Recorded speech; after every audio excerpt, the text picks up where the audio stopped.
ndeko Félix Tshisekedi akangisi Miguel Kachal. Bandeko tongo mususu boyebi relation ya Félix Tshisekedi na Miguel Kachal. Toyebi Sarabino, Félix Tshisekedi c'est un président non seulement amateur, mais azali président oyo ayebaka na ye le pourquoi azali na pouvoir wana azali. Kiti wana azali kovanda on dirait ayebaka ngo ta maîtrisaka ngo te. Aujourd'hui, nous sommes gérés par des fouleurs. Si vous voulez être bien en République démocratique du Congo, et Sengeli Ozala na kati association et voleurs. Ceux qui ont na kati association et voleurs, il faut faire participer tous les voleurs. Ceux qui ont fait participer les voleurs, on sauté, bakoya ko sangela yo bakoko isayo. Et on a moni vidéo ya Israël de Boutoko. Aye ko ebisa biso lo côté aye ka ko informer biso qu'il a vraiment de bonnes relations avec Miguel Kachal. L'un de ces 4 matins, ça va barder. Parce qu'il n'a pas naye akoya koloba makambu oyo ye ayebi. Maintenant, nous avons retourné pour tout. Ce qui n'est qu'Israël au bout de information sur Miguel. Tous ces temps, depuis que Babanda a dénoncé le détournement à Miguel, depuis 2023, dès que pourquoi kaka lelo tango bakangiye na koya na ba information, ba journaliste ya chantage. Ba journaliste o bazalaka ba su information, ba ye ba diffuser ba tuepa na bango, ba zeli ba kei ba su mbongo, ba ye ba étouffer information, c'est comme ça que le journaliste congolais fonctionne. Miguel na ba montant nyonso ya détourné, Miguel aliembongo wana na ba journaliste na bato mosusu me bato ya famille te. Tango azalaki kolia na Félix Tshisekedi, azalaki son petit chez. Au moins la relation na bango ndenge ezalaki. Ça c'est Miguel avec Félix Tshisekedi, oh bobengi président de la République. Au moins ide banda ko pesa na bote, lokola mutamba na Félix Tshisekedi. Wana tango mama Nyakeo azalaki kolia mbongo. Ya comment on appelle ya Plivao, mbongo ya ba victime, relation ya mutamba et Félix Tshisekedi ezalaki bien. Mais tango akeko détourner na batu mususu. Oyo Félix Tshisekedi azali na maîtrise na bango te, directement ba ye kosala nini, ba ye kosala ye problème, lelo ye wana ba exposer ye, ba ye na ye na public. Donc Félix aza moto ako au moins bato bazalaka ye bato nyonso avandaka na bango ne mabe. Ye azalaka ka malamu, c'est Félix Tshisekedi. Félix batu nyonso bazo tourna ye bazalaka. Bande kolanga Félix est en train de faire souffrir le peuple congolais. Lelo na kati ya République démocratique du Congo, zala na yo atana passe. Kokipaka na yo makambo ya Félix Tshisekedi te, tu vas bien vivre en République démocratique du Congo. Aso ça l'intimidation na pouvoir. Pona koloba kenga na makambo koloba, na yebi na zala makambo koloba. Ezali intimidation. Même si azala makambo koloba, akoloba yango na Kinshasa te. Akopesa yango ba journaliste mususu ba komaka pour que ba koma. Donc on a biso na bino ba article pour continuer komima contre Miguel. Na OP ba rokabola siko ba ko scinder en deux. Ba journaliste mususu ba redéfendre ye, ba journaliste mususu ba recombattre ye. Ba o ba soutenir Félix Tshisekedi ba ko combattre ye. Ba o ba telemela Félix Tshisekedi mais ba koma kolia ba koma ba deux fois bango ba ko pour combattre Félix Tshisekedi dans l'arrestation, pour dénoncer cette arrestation. Chers amis, les lots Félix Tshisekedi, les lots que vous intéressés dans le Congo, ils allaient minérer, il y a Est, il y a Katanga. Bon, moi, il y a tant de quoi Israël. Quand la chose est la vidéo, on a la dénonciation. On a de quoi Miguel Kachal. Pour mon coloana, barotia ma bobo. Si vous avez un bon côté, Israël a toujours chantage. C'est pour venir défendre ces messieurs-là. Parce que c'est leur sponsor. Mais tokola la tokola muka. Bisona bino to mula peti na suka na ngota muso. Alobi poata la, tango musuba oyi kotika Miguel delo, soki batiki lelo te ba oyi kotika ya après lobby, poyeba ndenge nini ya ko gérer na nos informations. Ça c'est ce qu'on appelle gérer l'information. Balobara toujours moto a koufi aza na kati ya cercueil. Amonaka jamais o eza koleka libanda. Alors que ozala pas ozomona ne bino, mais moyen loba ezaki. Félix n'arrive pas à comprendre que toutes ces accusations et quoi porter préjudice naye lobi to lobi kuna. Et qu'on me mêle un problème après son départ. Parce que départ, il y a Félix et tu sais qu'il bande kolanga naïf sarabino chaque jour, Nzambi toyebi mokolote toyebi pe kopate. Je ne vois pas, je ne sais pas trop, je ne suis pas une prophétesse. Mais je ne vois pas Félix finir son mandat. Alors ici, chers amis, il y a qu'à retenir Ezali. Il y a qu'à retenir Ezali, le fin de Félix et Tshisekedi, ou la fin de Félix et Tshisekedi et son régime, ils ont poussé bango na bavure moko makasi. Ils ont senga na moto moko na part na ya ke de se protéger. C'est-à-dire, ceux qui ont dénoncé qu'à pouvoir yeba makamuni oroyi koloba parce que na moment où tozali koloba bakomi kanda méchant. Le pouvoir de Félix et Tshisekedi bazali vraiment na kanda. Mino na bango ba fongoli yango boye pour na ko dévorer non seulement les richesses de notre pays mais aussi le peuple congolais parce que le peuple congolais zolobi na bango bako bomayo.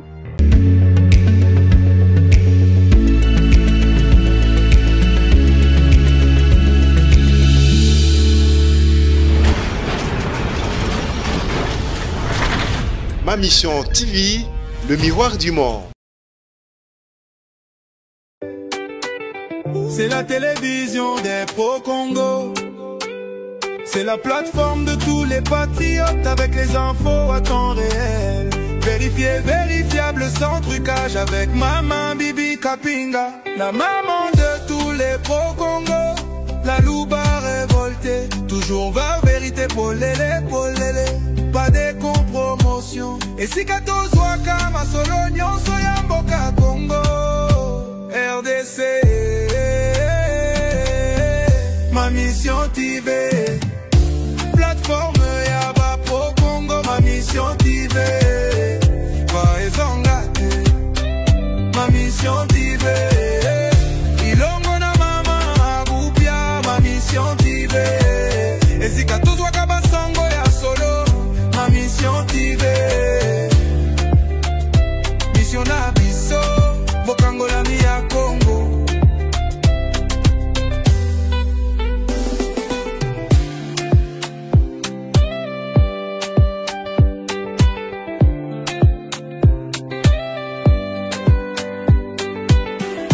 Mission na biso Bokangola mi ya Congo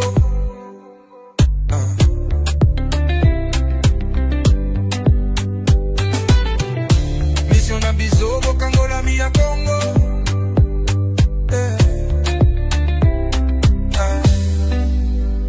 Mission na biso Bokangola mi ya Congo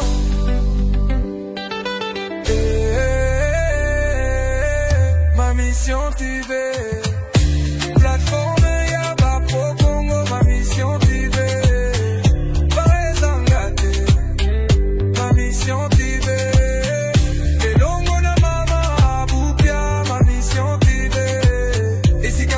Basango ya solo, Ma Mission TV. Mission na biso, Bokangola mi ya Congo. Bokangola mi ya Congo. Mission na biso, Bokangola mi ya Congo.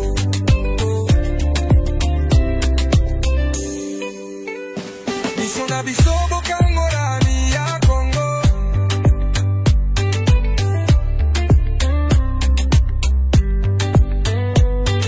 Biso Bokangola mi ya Congo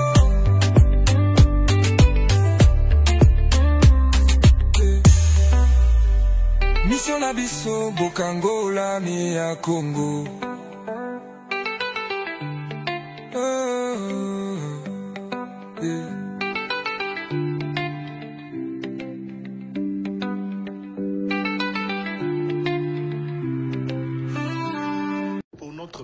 Qu'est-ce qu'on doit faire? Il faut lui faire la guerre. Et je l'ai dit. Je le redis ici. Je vous le dis parce que j'avais réservé. J'ai fait une interview ce matin avec une chaîne étrangère. J'ai pas voulu le dire. Je l'ai dit. J'ai réservé la primeur au peuple congolais à Tchangou tout à l'heure. Et je le dis à la première chaîne congolaise ici. chez vous. Merci. À la moindre escarmouche, des rigolos que vous avez vus s'exprimer à Nairobi. La moindre escarmouche, lisez sur mes lèvres. Je vais réunir les deux chambres en congrès, comme me le recommande la Constitution, et je vais leur demander l'autorisation de déclarer la guerre au Rwanda. Je le dis et je pèse mes mots, parce que je suis même prêt à cela. Et aujourd'hui, on n'a même pas besoin d'envoyer des troupes au sol au Rwanda.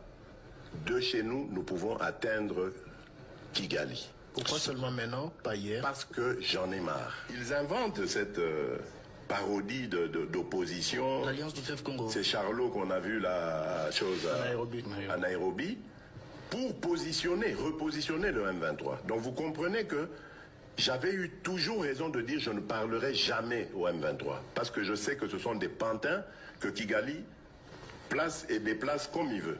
Je sais que c'est vous les Rwandais qui êtes derrière. Maintenant, ça suffit. Et j'ai dit aux Américains, ce que je vous ai dit, ce que j'ai dit devant le peuple à Tchangou, je l'avais dit précédemment, parce que par respect pour les Américains, j'ai dit voilà, vous voyez que Kagame se moque de nous, je vous l'avais dit, il se moque de nous. Maintenant, il faut qu'il y ait quelqu'un qui se lève pour l'arrêter, et moi je suis ce quelqu'un-là. C'est pour ça que je dis, je le redis ici, c'est pas une blague. Cette histoire-là, comment on a dit l'Alliance du fleuve Congo. Voilà. Soki na yoki ke bazui localité moko. To babeti lisasi congolais moko akufi. Moko, pas deux, moko. Je réunis les deux chambres du Parlement en congrès. Je dis, Bopé sans autorisation, parce que c'est la Constitution qui le dit, je commence la guerre contre le Rwanda. Je vous le dis ici, beau de retenir en haut. Si ça se fait demain, et vous savez mal. Donc si ils osent faire ça demain, mercredi, pendant que les Congolais seront en train d'aller voter, la Chambre sera réunie en congrès. Les deux chambres seront réunies en congrès pour me donner cette autorisation. Et jeudi, je fais feu. Monsieur le Président, on parle... Je suis en train de vous dire que nous avons les capacités aujourd'hui. Bobangate, les Congolais, n'ayez peur de rien. Nous avons aujourd'hui les capacités de mettre cet individu hors des...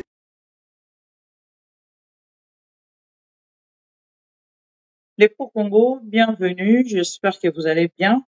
Bozo Kanga. Voilà. Le Pro-Congo, bonjour, bienvenue. Bon week-end.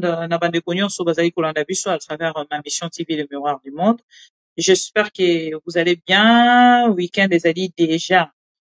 Kobanda malamu, bisika nyoso bozwami, tokutani lisusu na rendez-vous na biso ya ba Congolo balingaka Congo,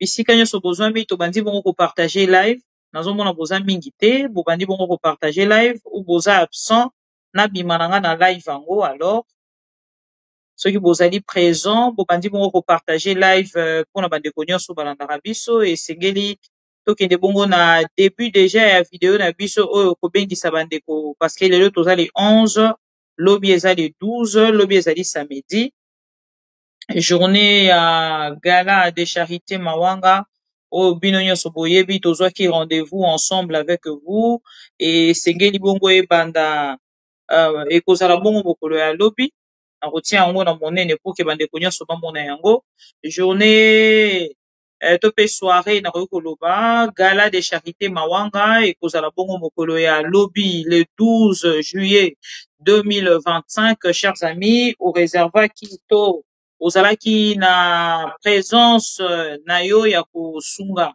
bandeko nyonso oyo bazali na ngamba mawanga à travers leurs enfants oyo bazali na ba situation difficile à travers ndeko na biso Fabien Kouswanika s'il vous plaît.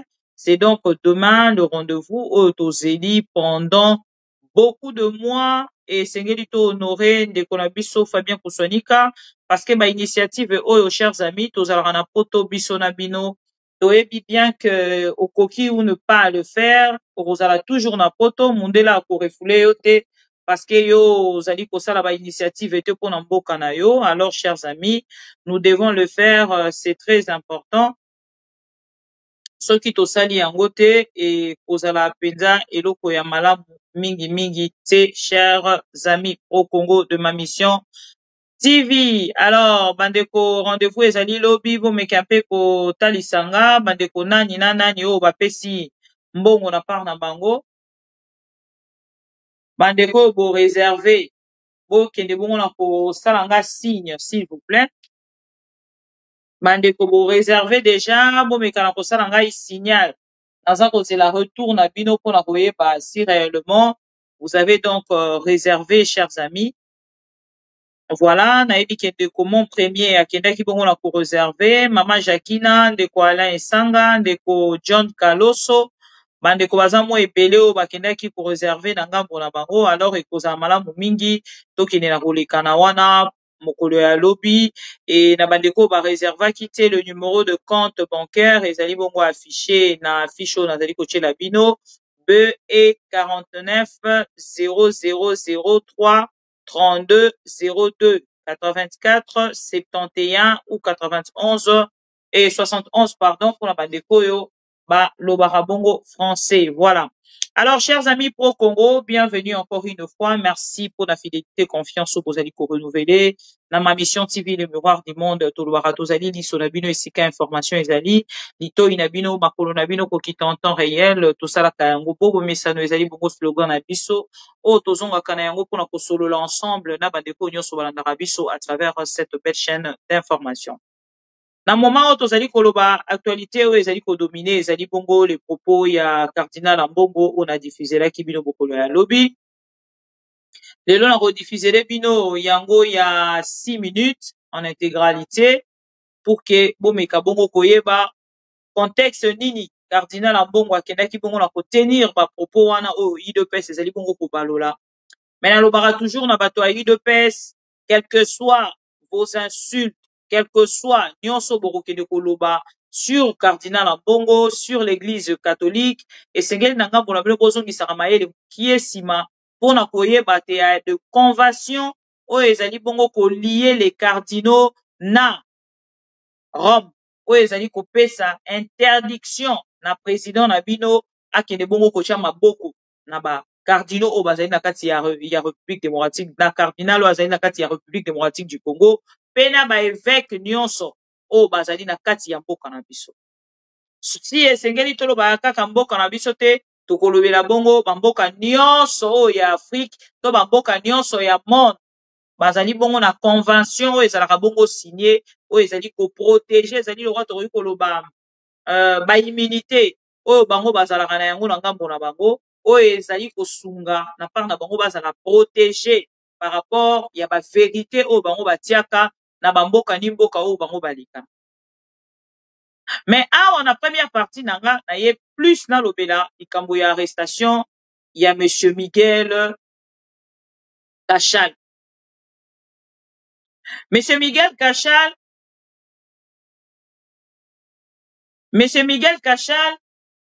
na moment où tozali koloba azali na détention ya cela 2 ou 3 jours. Natalisa kibino yango depuis mokolo ya lobi pour que bandeko ba pro Congo o balandaka biso bakende bongo na koyeba.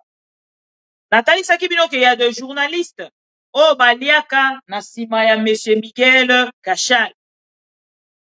Et lokola depuis mokolo ya lobi na bandaki na ngambo nanga ko talisa na bato nyonso ba Kongolo nyonso balandaka nga ke ba journaliste o baliaka mbongo ya monsieur Miguel bakolela na ngambo na bango parce que makambo yo monsieur Miguel azali kosala et makambo Félix Tshisekedi azali kosala na ba bailleur na bango to pe ba pourvoyeur na bango ba chaîne ya approvisionnement na bango ekokata. Gloire à Dieu ndenge tosala musala na biso lokola biso tokendaka deja na robona musika nakendaki deja na kolobela likambo yango elelo natangelaki bino lobi kombo ya Israël Mutombo et awa Israël Mutombo azali bongo ko menacer le pouvoir pe koyebisa bango azana makambo akoloba et aye ko confirmer information biso topesaki deja pona koloba ke ndeko Félix Tshisekedi akangisi Miguel Kachal. Bandeko tongo mususu boyebi relation ya Félix Tshisekedi na Miguel Kachal. Toyebi Sarabino Félix Tshisekedi c'est un président non seulement amateur mais azali président oyo ayebaka na ye le pourquoi azali na pouvoir wana azali te. Kiti wana azali kovanda on dirait ayebaka ngo ta maîtrisaka ngo te. Il s'est fait de lien na ndeko Kachal oyo akomisa ye lokola son ami de tous les jours. Soki akei na ba activité oyo ezali na Katanga, Miguel Kachal ya ARSP ye ayaka bongo akomi lokola camarade ya Félix Tshisekedi asafishaka bongo na amitié makasi na Félix Tshisekedi en public. C'est ces messieurs-là. Ndeko Mora Kotuna Théodore. C'est ces messieurs-là que vous voyez.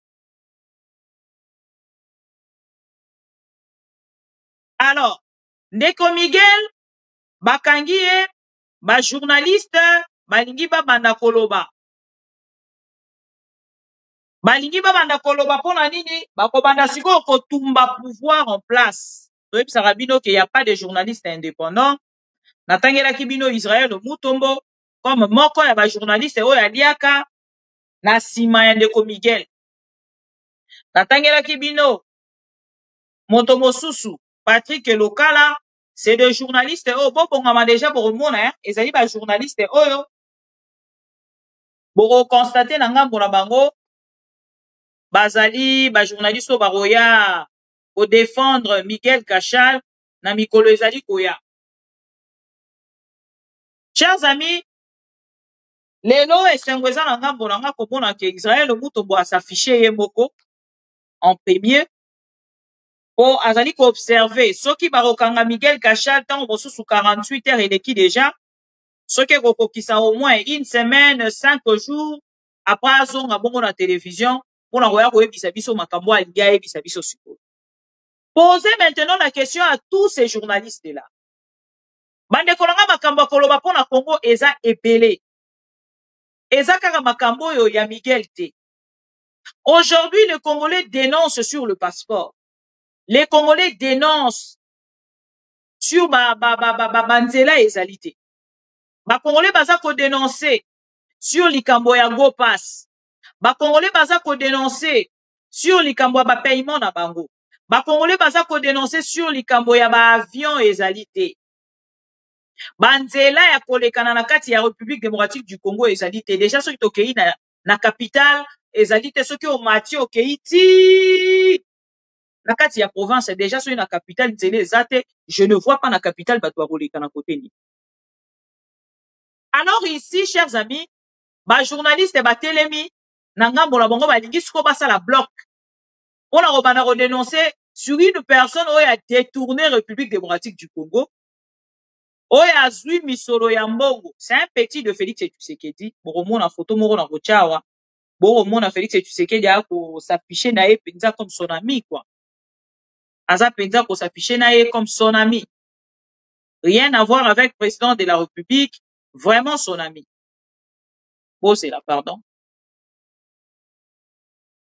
Et on a moni vidéo, il y a Israël Mutombo. Aye ko ebisa biso eloko te aye kaka ko informer biso qu'il a vraiment de bonnes relations avec Miguel Kachal. L'un de ces 4 matins, ça va barder. Parce que na part na ye akoya koloba makambu oyo ye ayebi. Maintenant naza kotuna mutuna. Soki ndeko Israël Mutombo azana ba information sur Miguel. Tous ces temps, depuis te babanda ko dénoncer ba détournement ya Miguel, depuis 2023. Te mokolo ya lelo, pourquoi kaka lelo tango bakangi ye na koya na ba information, ba journaliste ya chantage. Ba journaliste o bazalaka bazu information, ba ye ba diffuser ba tuepa na bango, ba zeli ba kei ba zumbongo, ba ye ba étouffer information, c'est comme ça que le journaliste congolais fonctionne. Tango yo oza koya ozwi likambo na yo ke yo opesi bango yo ozo kokanisa ke bakozwa likambo na yo baye batia yango na télévision non akobenga na mutu wana. Ah Miguel namoni makambo moko eza wa vraiment ce qui est l'équipe pananga et ko étouffer combo na yo. Donc vous devez faire quelque chose, sinon te ngala ko diffuser na ngai yango ebi ke ngala za na audience. C'est ça en fait avec les journalistes. Pendant ce temps les Congolais baza kozela na ngambo na bango ba journalistes on a ba pesa bango espace o ekosunga bango pour que ba autorité congolaise ba yoka. Mais ce n'est pas le cas avec les journalistes congolais. Ce n'est pas le cas avec les journalistes congolais. Et les lots na ba pourvoyeur na bango batikali na pourvoyeuse moko na kombo ya Fifi Masuka. Et c'est cette dame là ne moto akobanda ko kabolela bango moke en dehors il y a IGF bazalaki na IGF akwe ba anticiper retraite na ye pona ko étouffer bato nyonso po bayoka ki déjà que IGF azali na kati ya dossier ya mwana mboka Constant Mutamba. Et après le dossier ya Constant Mutamba na ngambo na bango bakwe ici IGF lokola ye pa azali na ba secret belé ya Félix Tshisekedi botuna dossier ya Nicolas Kazali bomoni te kete mokolo ya lelo elali. Pourquoi? Parce qu'ils ont tellement de dossiers de la famille Tshisekedi. Et nanga mona bango soki balobi ba banda koloba ba banda kozwa bato wana ba exposer bango to ko humilier bango. Tout de suite ekopé ça bien te. Et du coup omoni na part na bango ba kei nanu na makambo etali.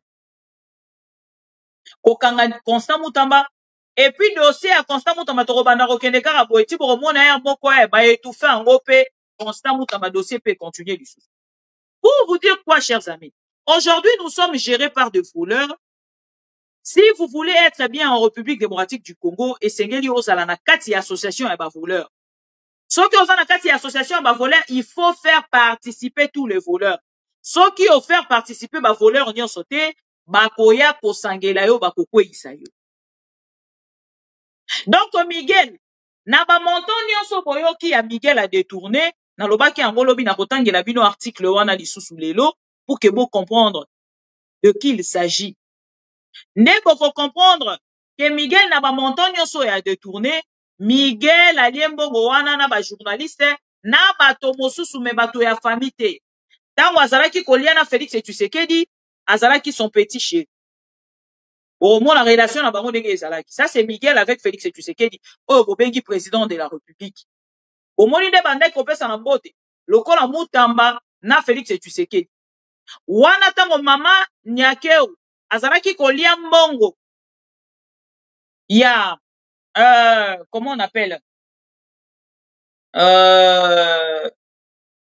ya Flivao mbongo ya ba victime relation ya Mutamba et Félix Tshisekedi ezalaki bien mais tango ake ko détourner na batu mususu Oyo Félix Tshisekedi azali na maîtrise na bangote directement baye kosala nini baye kosala ye problème lelo ye wana ba exposer ye baye na public. Mais pendant ce temps chers amis kaka na kati ya mboka na biso ezala ba société mususu ya l'état peut-être bochaka yango kate kotisaka mbongo ebele alors ebele.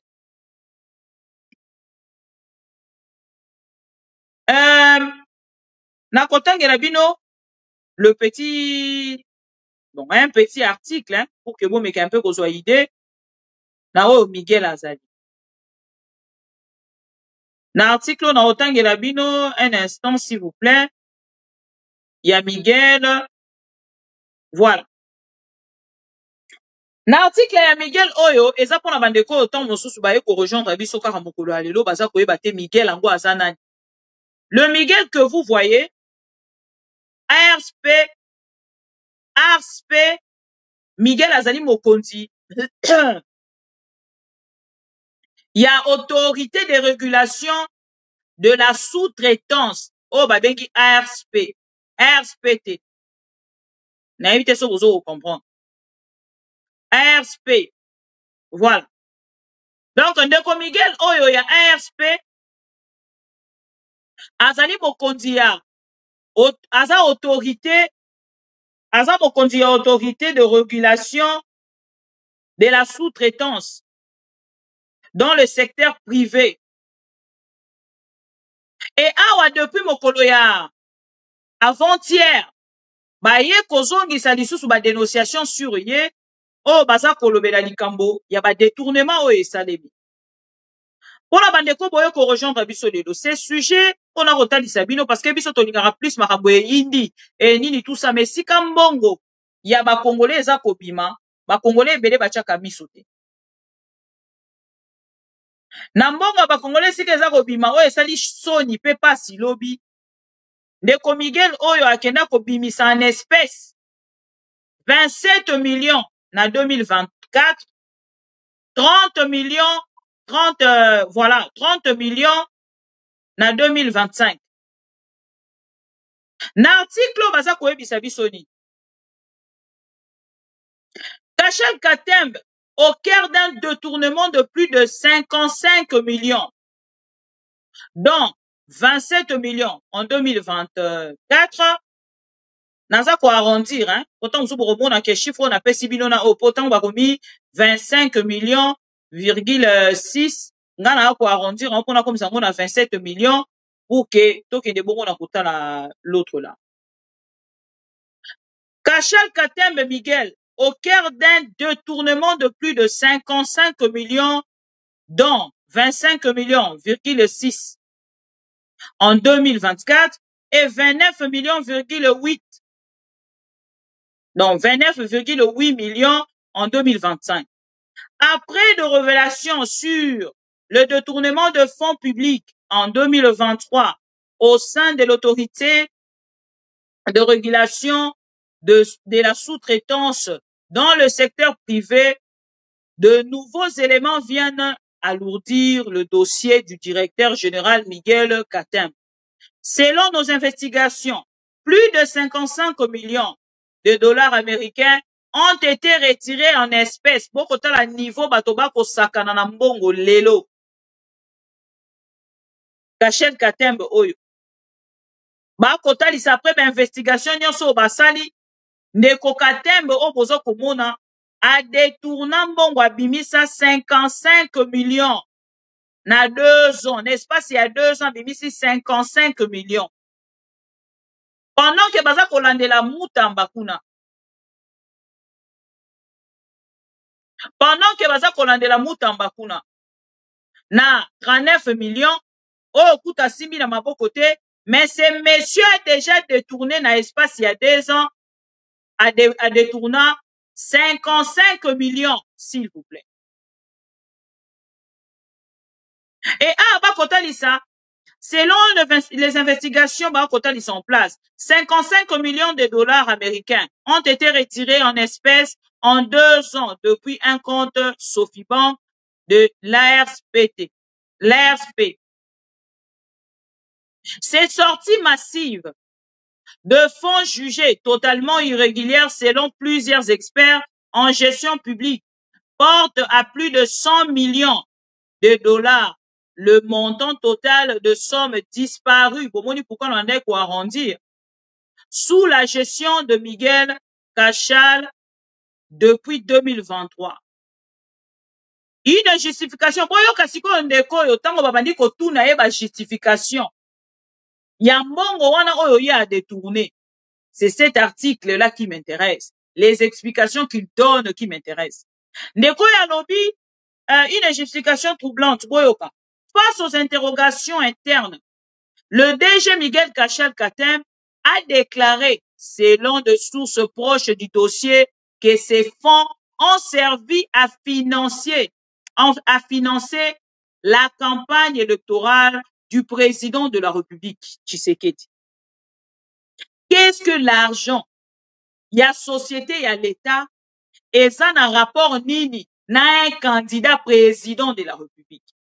Non seulement qu'ils nous détournent notre argent, non seulement qu'ils ont mis avec l'identité des Congolais à l'extérieur du pays ou dans le monde entier, bazui li sous temps na bango, ya ko se moquer na peuple congolais. Écoutons maintenant l'explication de Kachal. Kachal nous explique que cet argent a dépensé qui en la campagne électorale, il y a Félix Tshisekedi. C'est quoi cette histoire, chers amis? Pendant ce temps, tous les Congolais sont en train de dormir.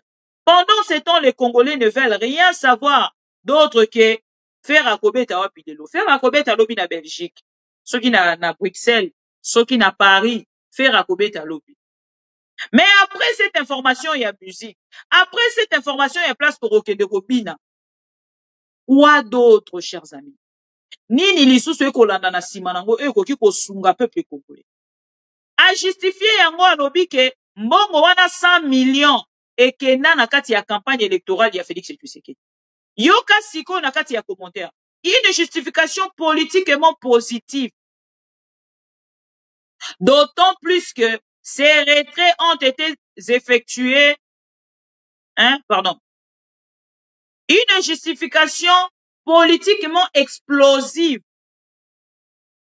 D'autant plus que ces retraits ont été effectués avec la complicité directe de son directeur de cabinet agissant comme relais logistique dans ce qui s'apparente à une captation illégale de ressources publiques à de fins partisanes.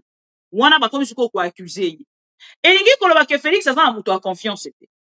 Déjà ndeko moko asalaka capture ya publication moko na mekai kozongonga azaka soki eloko intéressé nga na zoka yango. Atunaki na bato nyonso Félix a supprimé. Il a commencé par Kabundu. Akangisi Kabundu na prison.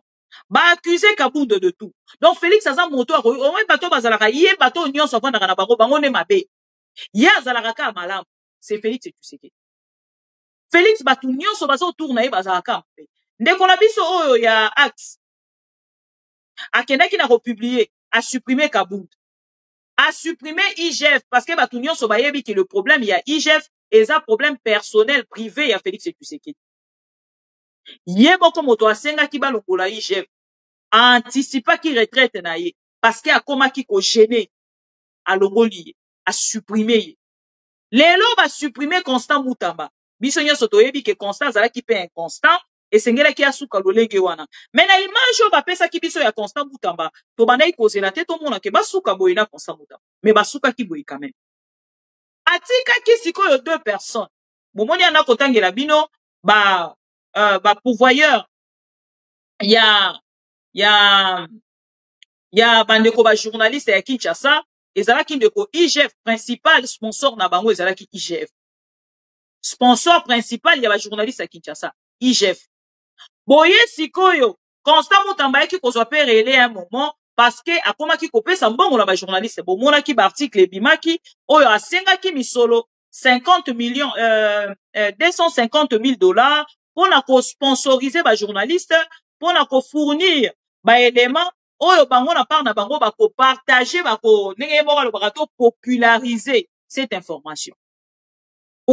Mais nous allons populariser cette guerre. Et tant Wazaki n'a besoin de populariser cette guerre-là, pour chercher de preuves, il prenait plutôt de journalistes. Baza kocha bango maloba na munoko. Il y a plus de journalistes indépendants. Baza mingite. Nakati ya Kinshasa, na mona lobby bandeko batangeli ngandeko Louis France Kuzekisa ainsi de suite. Donc pour na koloba ke na bandeko nyonso oyo bayaka na ko soutenir ba journaliste na tangeli bino ndeko Jules Alingeti oyo auti kolobwa na ishe. Constant Mutamba salaki mazalaki na ba possibilité te. Azali kozela na ngambu na ye azwa bongo ba possibilité na sima ya fluvao. Et na bambongo ya kendaki ko détourner, oyo abandaki ko détourner déjà, nde azaki ko sponsoriser ba journaliste, na suka na yango azui gain de cause te, ba longoli ye ko ici. Et batikalaki na oyo alandi. Donc bomoni 3 wana déjà ba koi, batikalaki na oyo alandi, soki ndenge oyo akokwe ya sikoyo Miguel Kachal, ba kotikala na Madame Fifi Masuka. Ndeko na biso atunaki qui supprime un à un les hommes de confiance autour de Félix Tshisekedi. Jean-Marc Kabund, Monsieur Jules Alingete, Constant Mutamba Motokoma qui enfin a confiance et cette fois-ci, Toyoko Kwe Yasiko na Oya Alandi, le 4e, Monsieur Kachal. Et Batikali na Fifi Masuka. Donc, ce qui lobby Fifi Masuka, pe bomoni kara papa boni clarté, parce que bango ce n'est pas le problème, il y a confiance. Et ça que na kati ya cop wana bango va se retrouver te bakangi bino. Na kati ya cop wana bango va se retrouver te basali bino problème. wana kati ya dossier oyo tango na kolobela ba journaliste na est-ce que kochela bino chantage ya ba journaliste ebandi. Mais l'information. Miguel Katembe. Je confirme l'information. Nalobaki na bino na baneko lobaka moi muke na okota na makambute mais je reviendrai. Pourquoi Miguel Katembe alali na ndako te? Pourquoi alali na ndako te? Pourquoi babengi place au bazotu no botama wapi tata no nani mama no nani osala kanini secteur groupement? Pourquoi Miguel ya RSP alali na ndako te? Na rozonga na bino na badeta na bayi na bino, je connais les joueurs et son jeu. Na on a l'obité, je connais les joueurs et son jeu. Na roloba. Mais jour on na roloba, pour comprendre makambo ebele. Na robete na bino masolo. Na repesa bino ba mise au point, na ko assumer ba propos na ngai. Na rolongolelo côté comme d'habitude, soki na lobby. Mais ndenge na zo ba na bino, le DG Miguel Katembe. Kashala Katembe. Il y a RSP. Alali na ndako te. L'information est confirmée. Alali na ndako te. Aza en vie. Babomi ete, aza en vie. Mais alali na ndako te. Aza mutu we wakaka alali na ndako te. Mais na kozonga na ba précision. Ba biso otuna nga ba yebi ete l'Axa Miguel azali directeur, il y a RSP. L'autre fois batu baleka ki ba sali ba accusation, batu balobi makambo ba koye koloba, c'était les propos tenus n'engagent que leur auteur, ngala okotate, mais nazo confirmé une information que Miguel alali na ndako te. Te aza mutu, l'État aza na bisike bela kolali sabatu, mais alali nde na ndako te. Na kozonga na ba précision pour na ko expliquer pourquoi alali na ndako te, alali wapi, place alalaki, makamuni neleki. Je reviendrai ici. Et c'est quoi le nœud du problème? Je reviendrai pour la mise au point. Voilà. Bolandi ndeko Israël mutoko. Et lelo makambo nyonso baza koswanela. Ndeko Miguel wana azalaka kuna na kati ya Katanga. Oyo nyonso ezali kosala problème awa tozo kozonga toujours na kati ya plainte oyo kuti kosala na Belgique. Bolanda ki information ya makambo eleki na Belgique. Et lelo touti kozwa vidéo ya ancien ministre ya mine. Oyo Félix Tshisekedi enlevaki depuis Kinshasa. Bakanga papa ya batu, chers amis. Ndeko na biso awute kozonga Belgique. Oyo ba Belge babundaki puki abima. Kombo na eli su nani?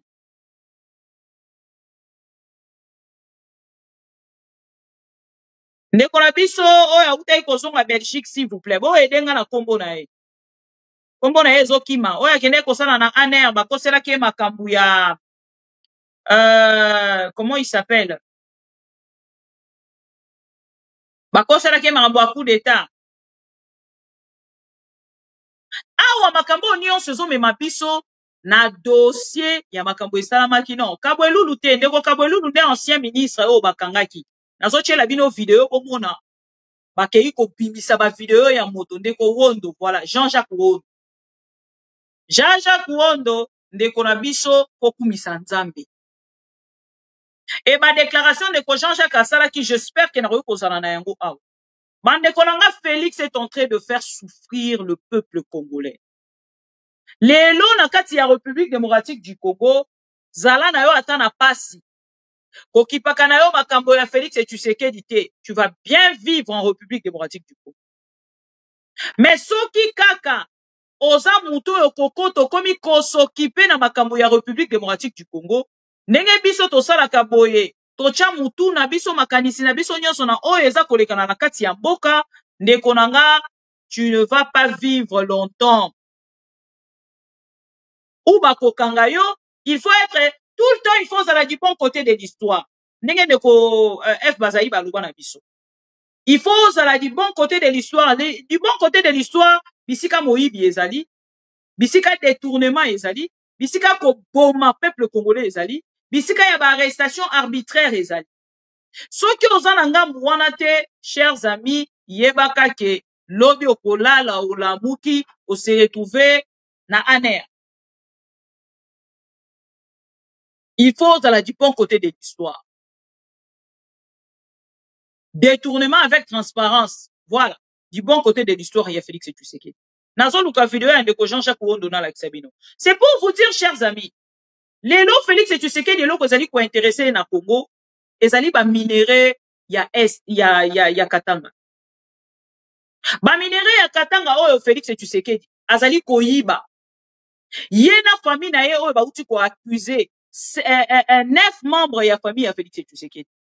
Natangela kibino ba kombo. Baza kotanga ba kombo ya bango nyonso. Mama Marthe, Denis Nyakeru, Félix Tshisekedi, Jacques Tshisekedi, Bobo Tshisekedi, ceux qui Mulumba, bakombo wana nyonso natangela kibino na kozongela bino liste yango avant aussi sa mokolo. Et Félix aujourd'hui motema na ye mobimbeza na kati ya Katanga. Na yebisa kibino yango pe naza ko continuer ko yebisa bino yango. Le temps na lukela bino video ya ndeko Jean-Jacques Ondo. Ndeko Jean-Jacques Ondo a pesi biso ba révélation. Chers amis, botala moto Félix akanisa kinenge asali bongo akoloba lisusu te. Mais ndeko Jean-Jacques Ondo auti kozonga bayambiye première sortie médiatique na ye officielle na kati ya parlement européen, chers amis. Peut-être bakisation nyonso bakosala na Félix Tshisekedi lelo bakomona yango te. Balobaka toujours moto akufi aza na kati ya cercueil. Amonaka jamais o eza koleka libanda. Aroki ozala pas azomona ne bino, mais moyen loba eza te.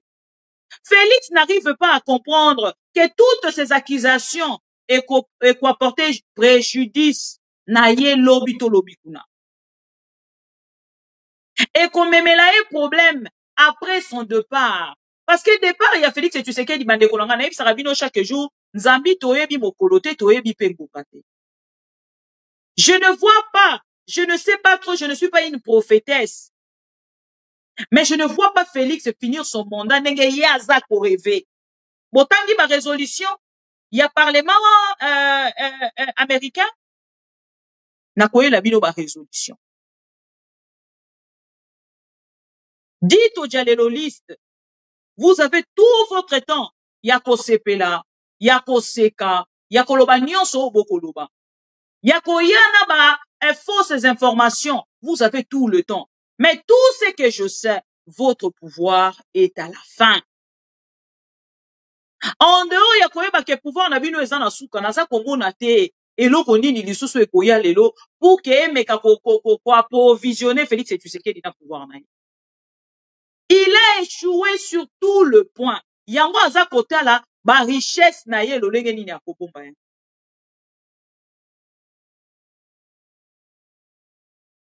Bandeko moto nyonso aza ko réclamer. Moto nyonso aza ko réclamer. Ils escroquent tout le monde. Ils détournent tout le monde. Moto aza lisusu na parole ya kolobate esika bango bazali. Bomoni atande ko Israël. Ngana so c'est la vidéo wana mukolo osa la dénonciation. Pona ndeko Miguel Kachal wana. Po mukolo wana barocha maboko. Soki batie maboko te barobelela po oyo azali koloba boyebi Israël asalaka toujours chantage. Nazala makamba koloba, nakoya koloba. C'est pour venir défendre ces messieurs-là. Parce que c'est leur sponsor. Mais tokola la tokola muka. Biso na bino tokomona peti na suka na ngota muso. Alobi po atala, tango musuba oyo kotika Miguel lelo, soki batiki lelo te ba oyo kotika ye après lobi, po yeba ndenge nini ya ko gérer na nos informations. Ça c'est ce qu'on appelle gérer l'information. Aso ça l'intimidation na pouvoir. Pona koloba kenga na makamba koloba, na yebi na zana makamba koloba. Ezali intimidation. Même si azana makamba koloba, akoloba yango na Kinshasa te. Akopesa yango ba journaliste mususu ba komaka pour que ba koma. Tokomona biso na bino ba article ko continuer ko bima contre Miguel. Na OP ba kokabola siko ba ko scinder en deux. Ba journaliste mususu ba redéfendre ye, ba journaliste mususu ba combattre ye. Ba o ba soutenir Félix Tshisekedi ba ko combattre ye. Ba o ba téléménara Félix Tshisekedi mais ba koma ko lia ba koma ba deux fois bango ba ko pour combattre Félix Tshisekedi dans l'arrestation, bah, pour dénoncer cette arrestation. Alors ici, chers amis, il y a qu'on retenir Ezali. Il y a qu'on retenir Ezali, le fin de Félix Tshisekedi ou la fin de Félix Tshisekedi et son régime ezoko pousser bango na ba bavure moko makasi. Ezoko senga na moto moko na part na yake de ko se protéger. C'est-à-dire soki o dénonçaka pouvoir yeba makamuni oroyi koloba parce que na moment où tozali koloba bakomi kanda méchant. Parce que même l'information mosusu ezali koya ya suka nazo c'est la penza ba confirmation baza kotalisa ke ndeko Christian Chiwewe a détourné misolo ya ba militaire mais alesaki bato ya Félix Tshisekedi. Et bakei ko sala e ba accusation ke azali na Corneille Nanga ba bimisi même ba conversation na koyela bino yango na kotangela bino yango na deuxième partie. Ba bimisi même ba conversation moko ba monter na part na bango pona koloba ke monsieur Christian Chiwewe est un traître. Ba bimisi même ba conversation na koyela bino yango. Et ba congolais o ba ko comprendre ba koyeba ke lelo soki oza na information. Chers amis, je ne veux pas que yo moto ozali na Congo okende ko dénoncer. Parce que le pouvoir de Félix Tshisekedi bazali vraiment nakanda. Mino na bango ba fongoli yango boye pour na ko dévorer non seulement le richesse de notre pays mais aussi le peuple congolais parce que le peuple congolais zolobeta bango eno côté. Ba ko bomayo. Makambo eleki na Belgique bomoni ba journaliste na Congo ba ke ko lobela yango. Ba accusation basali Félix Tshisekedi na Belgique. Bomoni lolenge ba accuser famille Tshisekedi bomoni ba journaliste à Congo ba débattre sur sujet wana. Ba ke ko lobela yango te. Pourquoi? Parce que baza ko banga. Batia bango maboko, ba yebisa bango que vous n'avez pas le droit de commenter, carrément on va vous arrêter ou ba zubino basali bino mabe moko boye. Et kozale loko e kosungate. Et awa tango na koloba bato bazali ko dénoncer na la kisaki bino lobby. Ndeko to bengi na kombo ya Godin Poi. Boyokaki Godin Poi mokolo anobi azolela ndaku na ye. Boyokaki Godin Poi est allé plus loin. Très loin même na koyoko. Ya koloba ke to condamner bato yo baza na est ya République ete. Pourquoi? Parce que na part na ya à se sentir lésé aujourd'hui. Donc tant bande commencer sous balelaka. Soki nano ekomeli yote ndenge balobaka soki likambo nano ekomeli yote ezalaka difficile moto azongo avec beaucoup de considération. Lolenge moko bandeko ya est balobaka na biso. Soki makambo biso to pasaka na est. Bino ba kinois bozwa déjà problème wana bokokai kozwa ko avec beaucoup de considération. Olingaki ko vanda te na ngambu na yo na ngambu na bino bo melaka masanga ndenge bozo ko bilela par exemple. Bo sekaka ndenge bozo ko seka. Bokendaka ba concert ndenge boza kokende. Bolingaki bozongo vraiment na motema na bino parce que boyebi douleur ya oyo ezali na kati ya ko subir en fait ba hostilité o bazali ko subir. Et lelo na ngambo na nga na koloba pende ko Godin Poi aye ko pesa biso ba information aye ko nga koloba ko épauler hein de ko Corneille Nanga. Oui, aye ko épauler de ko Corneille Nanga. Parce que bato ebele bazaki ko considérer combat na été. Otala un mouluba comme Godin Poi aye na part na ye aza sur place na Kinshasa atalisi alobi si je n'étais pas pasteur. Vidéo yango ezali. On bato balanda kite. Si je n'étais pas pasteur, j'allais déjà me retrouver à Goma. Ce sont des choses qu'on n'a jamais vécues au Congo depuis 1960. Des situations méchantes. Non, c'est-à-dire qu'il faut trouver notre nom. Vous voyez une avenue comme Allée Verte. C'est rangé dans ce qu'on appelle des libérations sauvages. C'est stupide. Je ne veux pas... Je vais animer une conférence de presse. Mais comme je saisis les chefs de l'État par rapport à cette barbarie, et c'est ça des choses. Avec ce genre de choses, je vous dis, la paix au Congo, ça ne sera pas pour demain. Voilà. Lorsque vous ravissez, vous détruisez les biens des gens par haine. Je suis victime d'un complot. Un complot. Je préfère vous le dire. Vous avez suivi une aventure, là, un rapport bidon de cette Cour des comptes des cons. Tout ça, tout a commencé Non, est parti de là. fort, ça c'est fort. Je préfère le dire parce Cour des comptes. il faut vous mettre à ma place. Une Cour des comptes, vous allez voir que lorsque vous, du moins ceux qui suivent, qui ont visionné la démolition illégale haineuse de ma maison, ils paieront cash. Ça, je vous l'ai dit, moi je crois à l'état des droits. Vous allez voir que parmi ces gens-là, ce sont les mêmes qui avaient travaillé avec la Cour des comptes pour tromper que moi, on avait versé des millions sur mon compte. C'est quand je me suis levé qu'ils ont reculé. Et c'est le même groupe qui va casser ma maison. Et moi, mes biens à moi, je les ai acquis à la sueur de mon front. Pas comme les autres voleurs. Donc, quand ils ont échoué, ils vont du côté de la maison. Et pire encore, pour démolir une maison à Kinshasa, il faut au préalable un arrêté des affectations du ministre national de l'urbanisme. Ils ne l'ont pas fait. Il faut un arrêté du gouverneur. Ils ne l'ont pas fait. Ces gens se mettent, c'est-à-dire qu'il reste maintenant seulement qu'ils commencent à entrer dans nos maisons. Ils vont ravir même nos femmes, sinon nous ne résistons pas. Moi, je vais résister. Mais je préfère, vous allez voir ce que je veux. Ça sera événementiel. Mais comme j'ai saisi le président de la République, je ne voulais pas, au stade actuel, déployer l'artillerie lourde. J'attends quand le chef vous va... n'avez pas construit anarchiquement. Il faut archi-faux. Mais cette maison existe depuis 1960. Les plans cadastrales, je peux vous l'envoyer. Depuis 1960. 60. Et les certificats, c'est les certificats de la République d'Isaïr. À l'époque de Mobutu, il n'y avait pas ces balivernes, ces bêtises où quelqu'un peut quitter chez lui, aller casser les biens d'autrui. Avec moi, ils répondront. Mais comme je vous dis, par respect pour le président de la République, je l'ai saisi pour qu'il voie là où nous sommes maintenant, donc nous avons touché les fonds. Je sais que maintenant que je parle, ils peuvent chercher à fabriquer des arrêtés. Mais j'ai déjà tout verrouillé, j'étais au journal officiel, j'ai déjà récupéré tous les répertoires. Ce sont des choses qu'on n'avait jamais vécues dans ces pays. Les gens condamnent ceux qui font des rébellions. Il faut commencer par condamner ceux qui provoquent les autres. Vous pensez que si je n'étais pas pasteur, vous allez me voir moi aujourd'hui à Kinshasa ici? Mais si je n'étais pas pasteur, vous m'auriez entendu à partir de Goma. Non, mais je ne vais pas le faire, mais je préfère vous le dire. C'est toujours bien de condamner les rebelles. Mais avec des choses comme ça, qui peut accepter ça? Quand je construisais ces maisons-là, la plupart de ceux qui ont détruit, comme aujourd'hui, ce sont devenus des milliardaires, n'avaient pas de chaussures. Alors vous allez venir comme ça ne passera pas.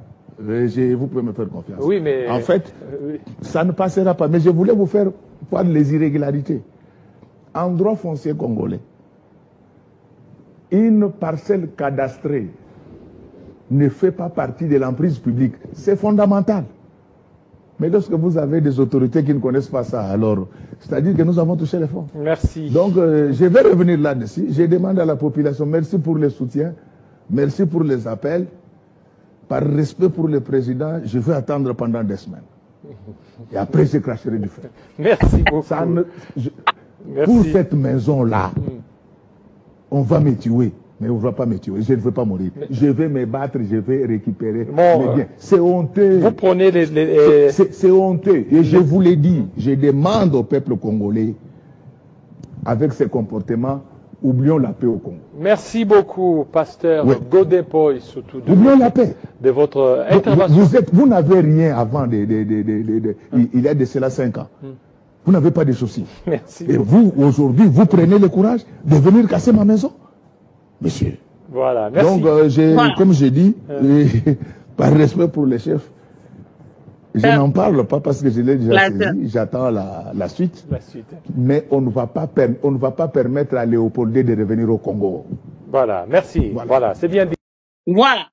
Alors, l'objet avec quelques-uns qui ont à propos, il y a des Godin Poy. Pour l'encontre, les Sabino, en fait, na Congo Lelo, quand tes intérêts sont touchés, mais quand les intérêts du peuple congolais ont touché, motomo côté de l'autorité congolaise, Godin Poy était à Kinshasa pendant qu'on cassait le maison de pauvres messieurs. Oh, baluki mbongo na ba frère ya sueur na bango. Parce que tant qu'on a ba frère sueur, il faut pas tout naïe pourquoi il a commencé par l'argent. Il y a millions Ngobila apesaka ye. Ngobila apesa ye ba million wana pona ko étouffer l'Assemblée provinciale. Nde bomonaki bakenda kokanga ba émolument ya ndeko Mike Mukeba. Bakanga ndeko Mike Mukeba na ba immunité ba mema ye na prison à Makala akenda ko souffrir. Lelo na ko ebisa peuple congolais. Chacun de nous est le carrefour de l'autre. Vous ne pouvez pas vous croire si grand parce que aujourd'hui moi mini à poste moko boye, un mini poste et puis si au poste ya ko bandako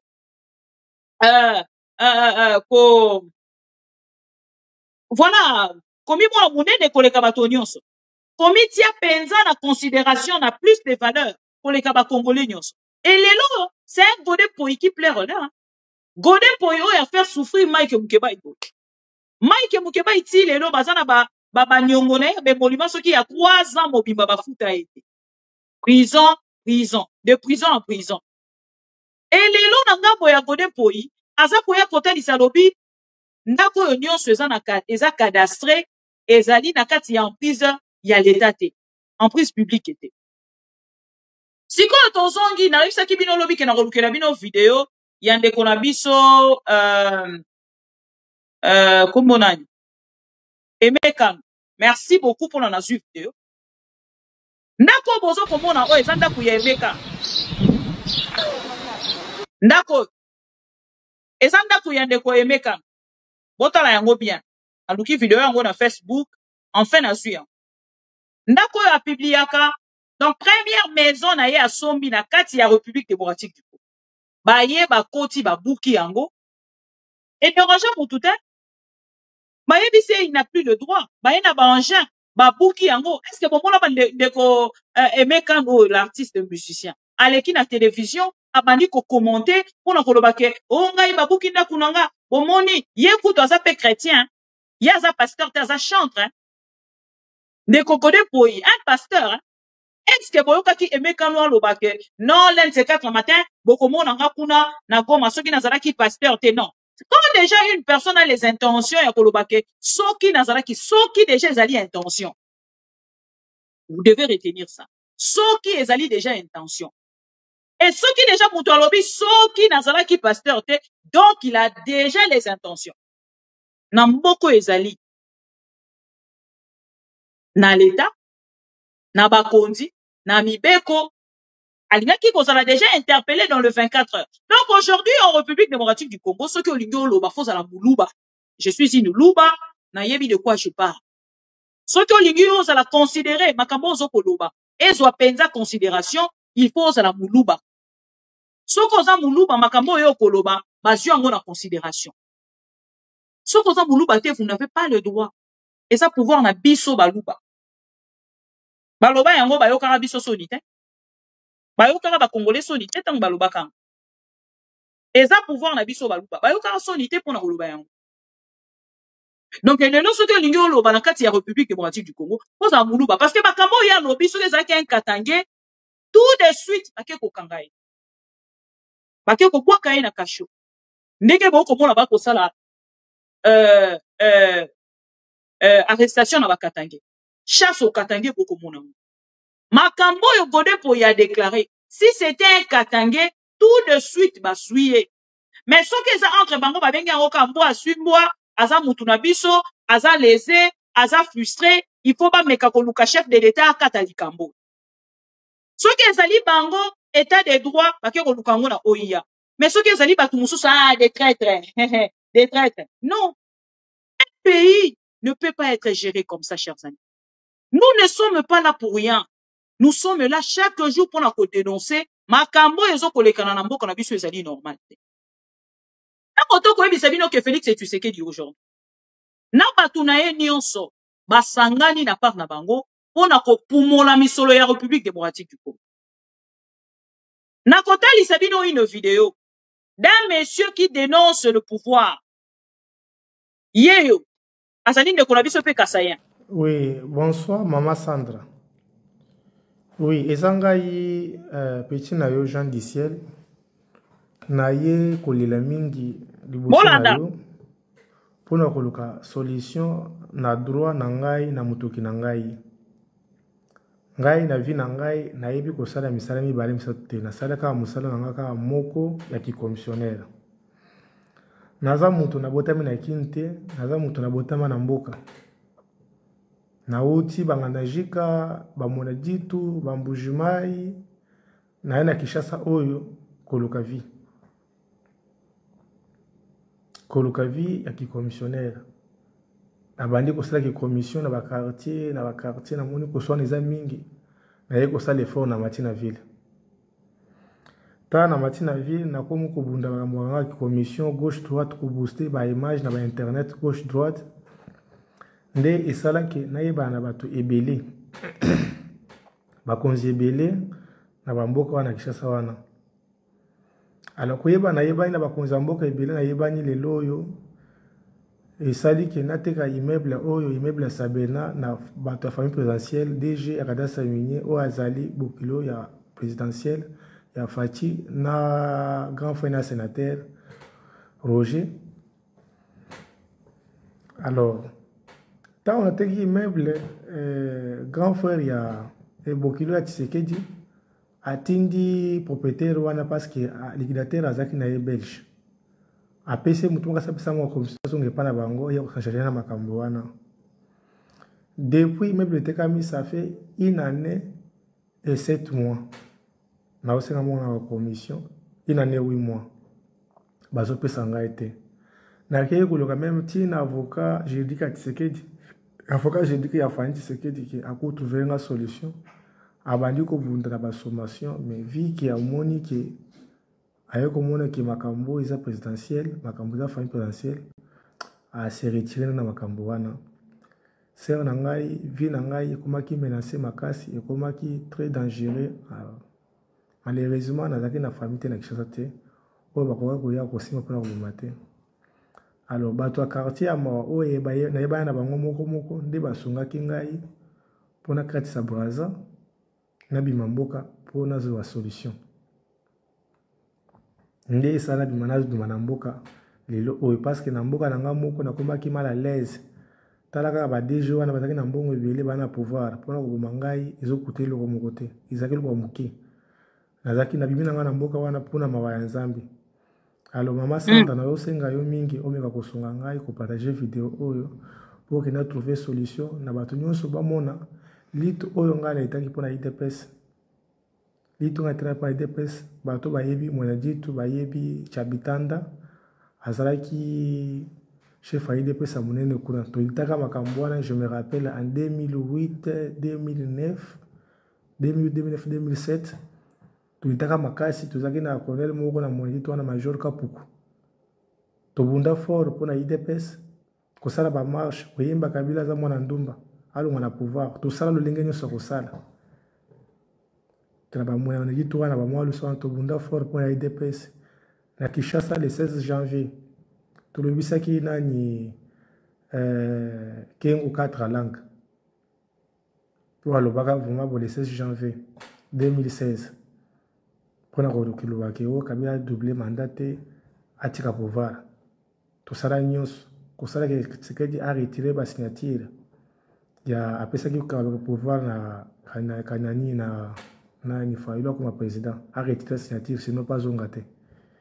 C'est tala baliti on sala nyonso wana pona IDPS keno ya Tshisekedi après ko retirer signature na bakoro ya Kenya na Genève ayata TFC tusuma ba TFC to latango vuma boye pona passe pona ko soutenir Tshisekedi bato afoeli ba oseka seka biso ko to lelo mwana ma ezu pouvoir ne tande ngazonyo kulangai na droit oyo za yangai mutoki oyo yangai oyo ngai na bundi butu na moyi pona ko tera immeuble ko kende ville makolo ozozo ba moto ba risque na monga ko defa na quartier que so qu'il a visité na suka na ko zamonga ya visite e ko songa na so ba kelina ba miga nazo nganda ko sera na ngai lolinga na souffrir na immobilier beaucoup zo image te mais tala trésor ya vie na ngai parce que ba individu mobo ya présidentiel ba fandeli mbongo na ngai soit disant ba moko tel parce que pesa mo commission sera na ngai nazana besoin jugement ya Nzambe etelema Nzambe akatalika na ngai na mbongo na ngai jibu na yo senga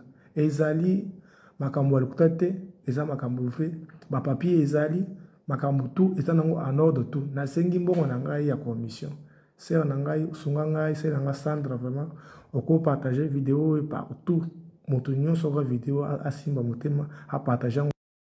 Voilà.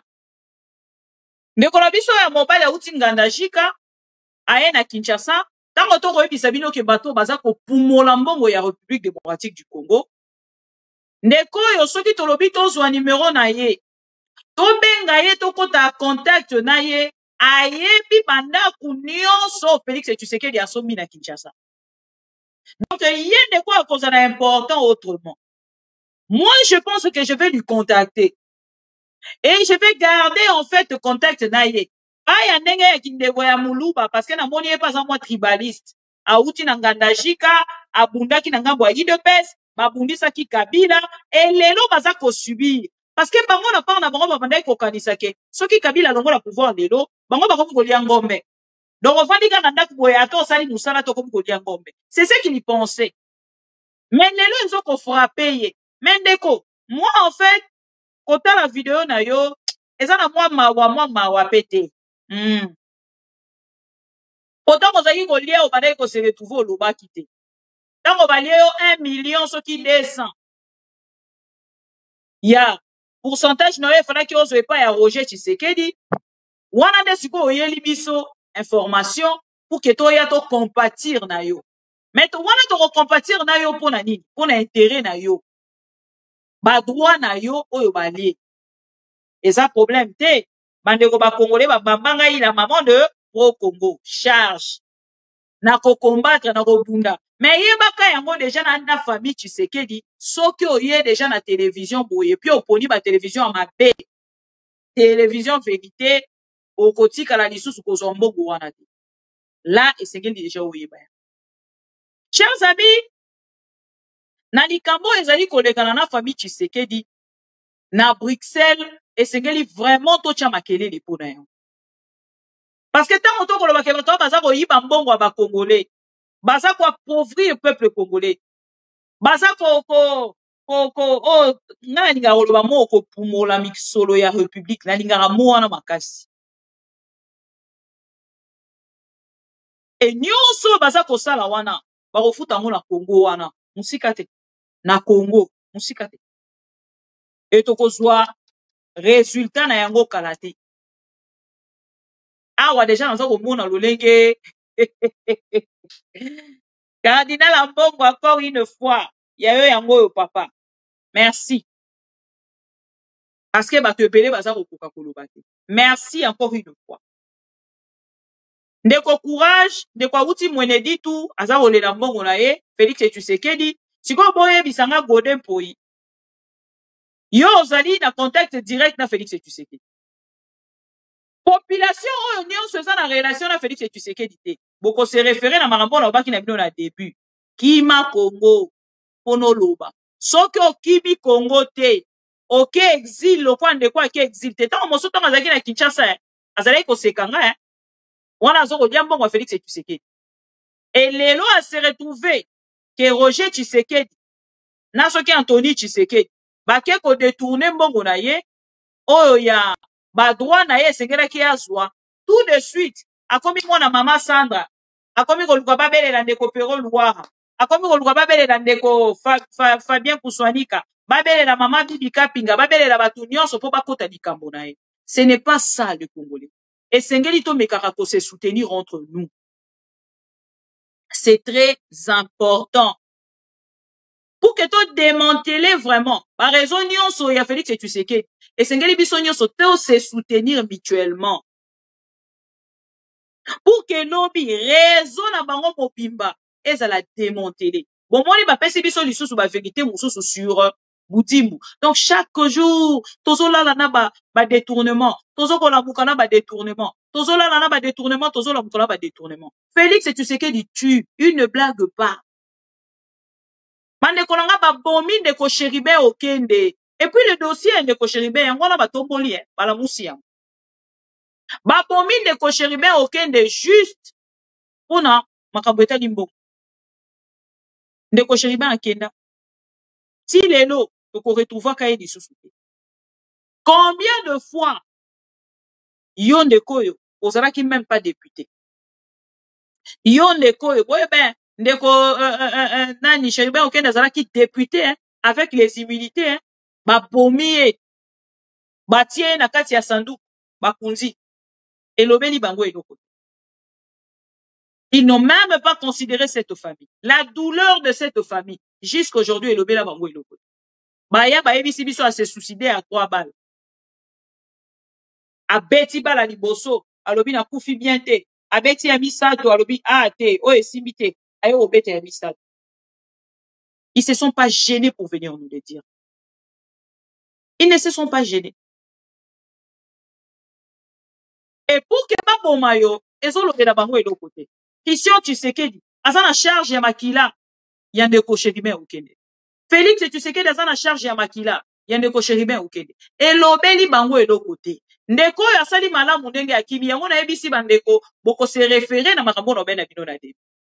Ke na Congo lelo pour que oya koloba vérité. Ya makambo yo ozali choqué pona yango, esengeli na part na yo osala nini? 1. Okima mboka, de 2.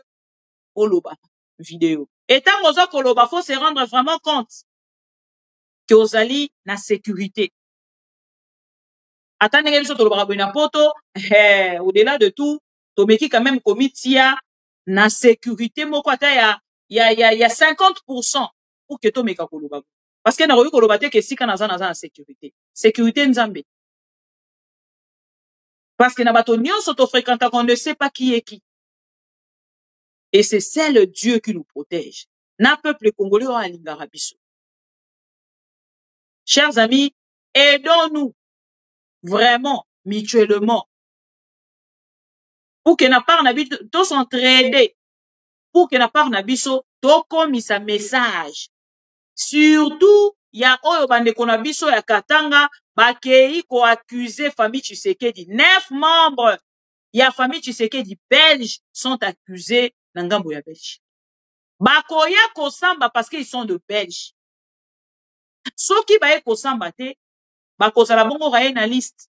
Lobi to après lobi, bakokota bisu na mboka na bango. Mokolo kaka bakozwa nzela ya kokota awa, ne mokolo bakoyebisa bango oza invité la justice. Esengeli okende kosamba. Bokomona ke tango tokokende ndenge wana. Moke, batu wana bakokoma na soni. Yango moni bako kokende koluka kotia bambongo na Île Maurice, bako kokende koluka kotia bambongo na Dubai, na bamboka nyonso boza kokende kotia mbongo. Boye baka yango tango pouvoir na bino ekosila. Nous allons récupérer cet argent. Quel que soit au Bokosala, nous récupérerons ces argents-là. Voilà. Oh, na koiko yipsa bino yango wana. Ndeko ba video ya ndeko Kabwelulu na omona ngote. Naza ko tala na ba téléchargement nanga soki téléchargement et sila kite na koyela bino yango mais à retenir ezali ke Félix Tshisekedi na bande na ye baza ko boma peuple congolais, baza ko tuer peuple congolais, surtout bandeko ya Katanga. Vraiment Félix aza na pitié na bango te. Bokomona yango ekotambola na ba téléphone na bino ekokoma les tonga na télécharger pour que na ye na bino bokomona ke kotambola na ba téléphone na bino lundi 4 matin moto bazali ko interroger na kati ya CNS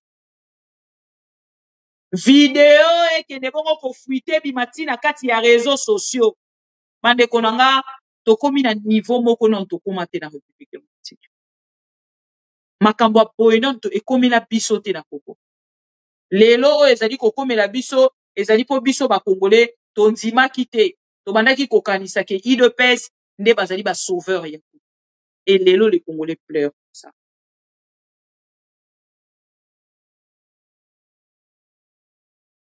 Merci beaucoup na bandeko nyonso boyaki na première partie. Tozwa une petite pause pour que to se retrouver na 18h30 na deuxième partie na biso. Ici, quand on a regardé ma vidéo, il y a des cardinal Mbongo. Et voilà. Cardinal Mbongo, Ndeko Kabwelulu. Et puis, vidéo, il y a Doha. Torozango, puis la deuxième partie na biso. Vidéo, il y a Makambo ya Doha. Torozango, puis la deuxième partie na biso. Bisika, oyo ezali boko ko lobisa parce que na on a déjà polémique moko eza ko se créer wana ndeko Prince Epenge. Pourquoi m'as-tu fait ça? Bon, pourquoi vous avez fait ça au peuple congolais? Parce que moi je suis juste bon voilà. Na olobalanga mingi te. Tokuta na deuxième partie. Merci ndeko Blé 12. Merci ndeko Pro Congo JT 550. Merci ndeko Alain Sanga, le directeur des disciplines. Rendez-vous demain, chers amis, na Bruxelles. Rendez-vous eza moko eza lobby.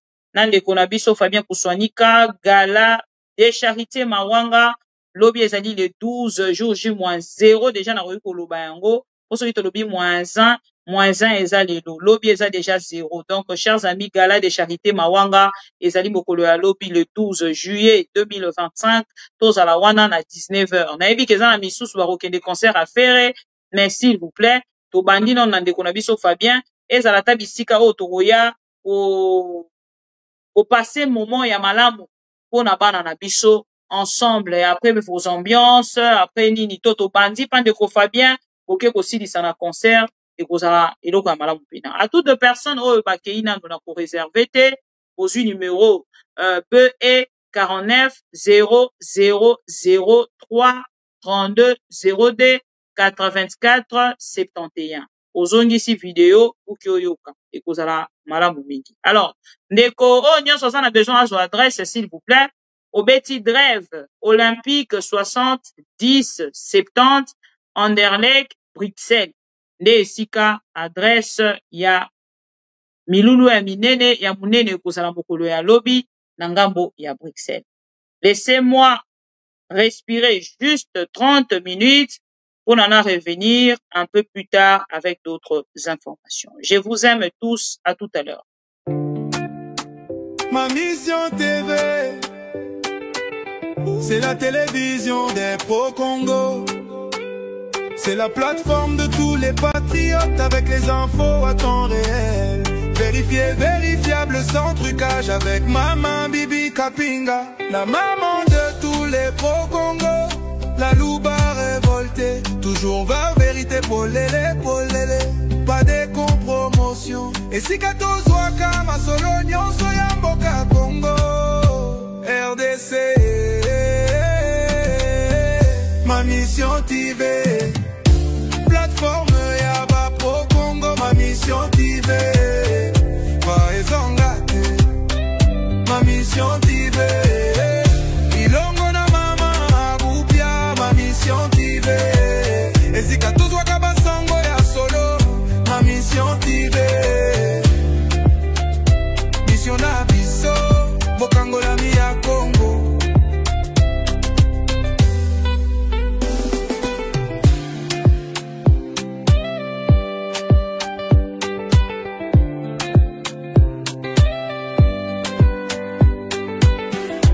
Mission na biso, bokango la mi ya Congo.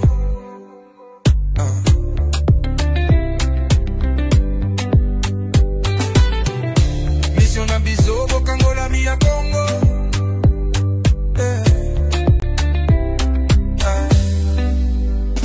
Mission na biso, bokango la mi ya Congo.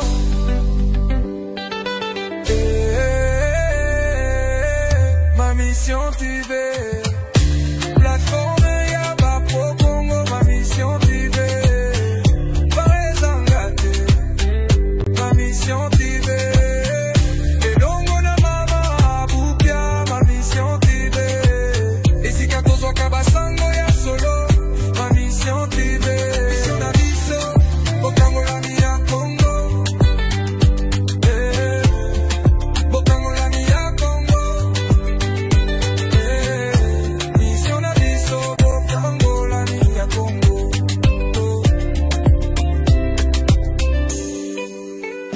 Mission na biso, bokango la mi ya Congo.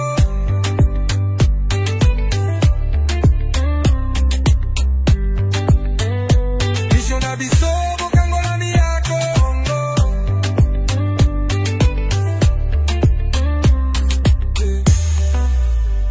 Mission na biso, bokango la mi ya Congo.